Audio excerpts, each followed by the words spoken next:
Atos dos Apóstolos, capítulo 14. Em Icônio. A mesma coisa aconteceu na cidade de Icônio. Paulo e Barnabé entraram na sinagoga e falaram de tal maneira que muitos judeus e não-judeus creram. Mas os judeus que não creram atiçaram os não-judeus contra os cristãos. Os apóstolos ficaram muito tempo em Icônio, falando com coragem a respeito do Senhor Jesus. E o Senhor mostrava que a mensagem deles sobre a sua graça era verdadeira, pois Ele dava a eles o poder de fazer milagres e maravilhas. Os moradores da cidade estavam divididos. Alguns apoiavam os judeus e outros eram a favor dos apóstolos. Então os não-judeus e os judeus, juntos com os seus chefes, resolveram maltratar os apóstolos e matá-los a pedradas. Quando Paulo e Barnabé souberam disso, fugiram para Listra e Derbe, cidades do distrito da Licaônia, e para as regiões vizinhas, e ali anunciaram o Evangelho. Em Listra e Derbe.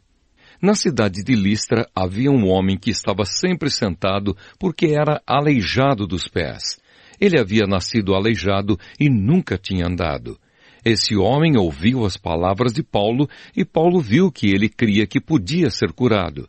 Então olhou firmemente para ele e disse em voz alta: "Levante-se e fique de pé."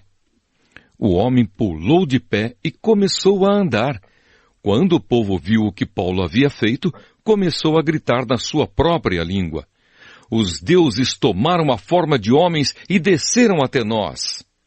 Eles deram o nome de Júpiter a Barnabé e o de Mercúrio a Paulo, porque era Paulo quem falava.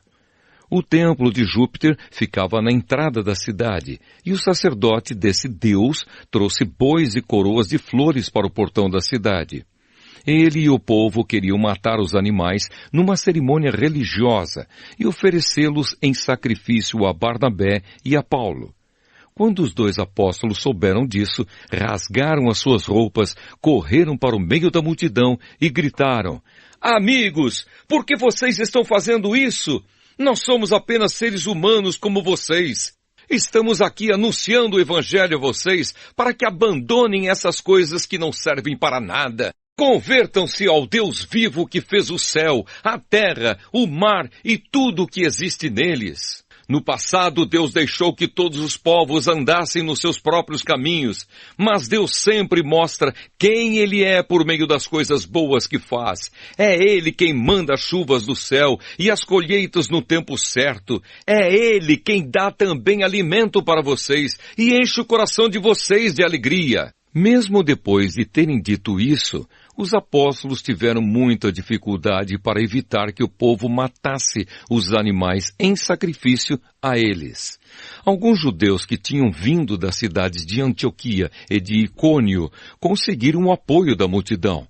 Apedrejaram Paulo e o arrastaram para fora da cidade porque pensavam que ele tinha morrido. Mas quando os cristãos se ajuntaram em volta dele, ele se levantou e entrou na cidade de novo. E no dia seguinte, Paulo e Barnabé partiram para a cidade de Derbe. A volta para Antioquia da Síria. Paulo e Barnabé anunciaram o Evangelho em Derbe, e muitos moradores daquela cidade se tornaram seguidores de Jesus. Depois voltaram para as cidades de Listra, Icônio e Antioquia da Psídia. Eles animavam os cristãos e lhes davam coragem para ficarem firmes na fé. E também ensinavam que era preciso passar por muitos sofrimentos para poder entrar no reino de Deus. Em cada igreja, os apóstolos escolhiam presbíteros.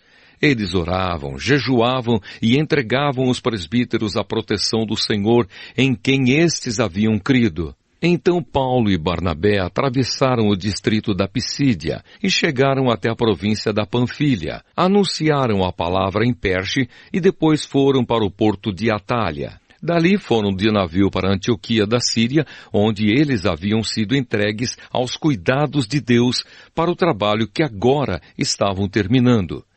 Quando chegaram lá, reuniram as pessoas da igreja e contaram tudo o que Deus havia feito por meio deles. e contaram como ele tinha aberto o caminho para que os não-judeus também crescem.